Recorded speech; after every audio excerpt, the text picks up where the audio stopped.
too fast, I begin to skip. I can't control it.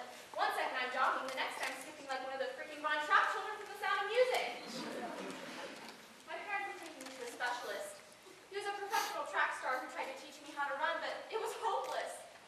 He claims I have a rare condition called gazelle syndrome. You know, like the animal from the Serengeti. I thought it was a weird name for a syndrome at first, but I guess it makes sense. I mean, think about it. In all those nature films where the lions are chasing the gazelles, you don't see them running little butts off. They just try to hop away. No wonder they're so low on the food chain. And that's my biggest fear. Someday I won't simply have to run in gym class. I'll have to run because my life depends on it. Like if a rabid dog starts to chase me, or some crazy bully tries to run me down with a car, there I'll be, screaming my head off and skipping down the road like some fruitcake. The activity of the day is called running, not standing around and thinking about ponies. Now get a move on! Yes, sir. What in the name of Jackie Joyner Curse? I will syndrome you! Quit running all fancy like and start running American style! The biggest fear of most freshmen is their high school gym class. Students worry about all sorts of things, from the dangers of the locker room to the fear of getting picked last. Physical education is supposed to be fun. In elementary school, they let us play with those giant parachutes and jump ropes. In junior high, they let us play with those footballs and basketballs. And no matter how sweaty we got, it didn't matter because little kids don't stink. Did you know that in high school, they make you take a shower? I don't even like to take a shower at home, so why would I want to take one at school? I'm pretty small for my age. I've got a torso of an 8-year-old and a complexion of a waxed polar bear.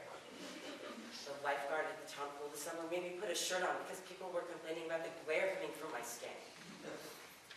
And in high school, they always assign the freshman lockers as far away from the showers as possible, giving the upperclassmen ample time to punch, kick, and harass us. I've got aerosol deodorant. That's basically a shower in a can, right? All right, ladies, time to hit the showers. Coach, I can't take a shower today. What are you talking about? Do you mean you are physically incapable of turning the faucet on, standing under the water, and using a towel to dry yourself off? Did your parents never instruct you on how to clean your person, and this is the first time you have ever been introduced to the concept of soap and water? Now get in there before I am forced to hose you down in the parking lot!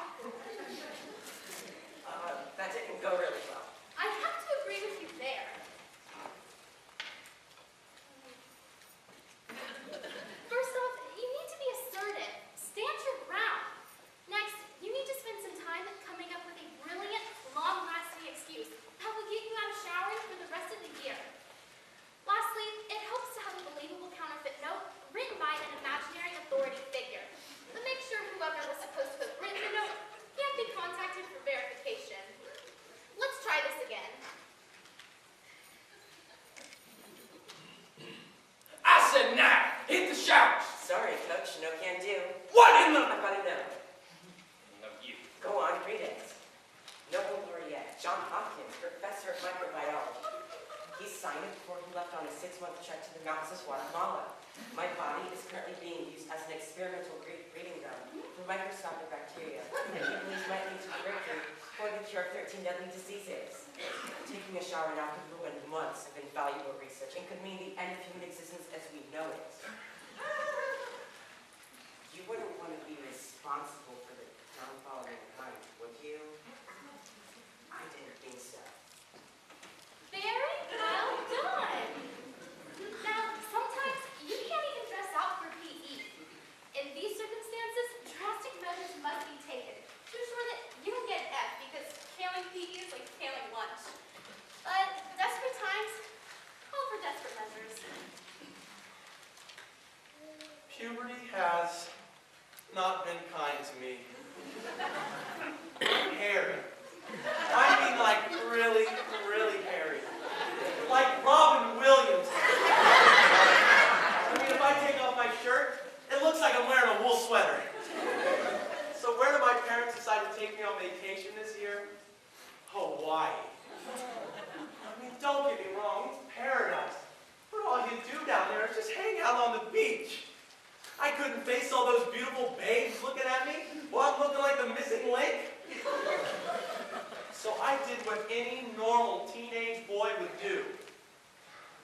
I shaved my body. I went through 6 of my mom's disposable razor blades. I was looking good. I mean, smooth as a baby's body. I met a girl there. Her name was Jessica. We took long walks on the beach and we talked for hours. And at sunset, she kissed me. Everything was going great until the next morning. It started to grow back. My chest looked like a porcupine. I mean, you could have sanded your deck with my body.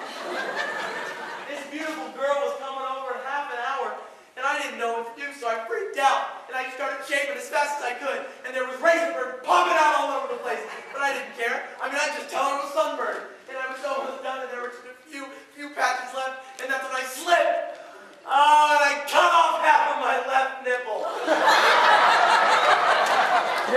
My mom heard me screaming, and she called the ambulance, and just as they were strapping me down to the gurney, Jessica showed up.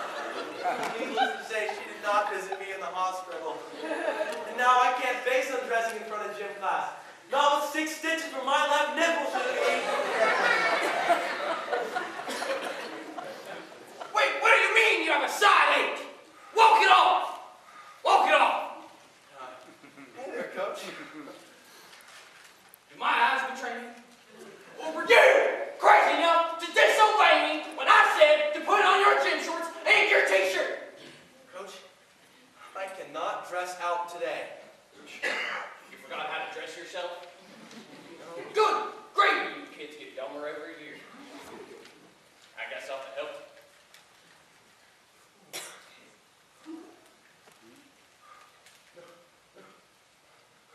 Oh, dear Lord!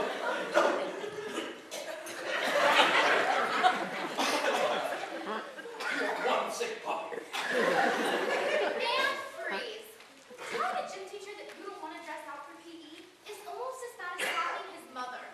There is no greater insult, so this must be dealt with very delicately, because gym teachers have an answer for almost every excuse. I'm sick. I'll walk it off. I have shin splints. Walk it off. I suffer from severe asthma. Walk it off. Physical education is against my religion. Walk it off. Usually, you can plan ahead for this type of thing by staying home sick. Running a thermometer under warm tap water can convince it out of mother, but make sure the water isn't too hot. A temperature of 160 will just get you a trip to the emergency room. Now, if you can't get out of going to school, there is only one surefire way to get out of going to gym class. Start to cry.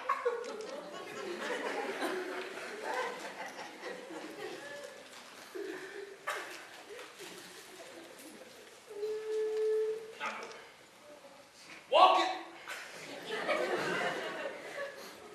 Walk it.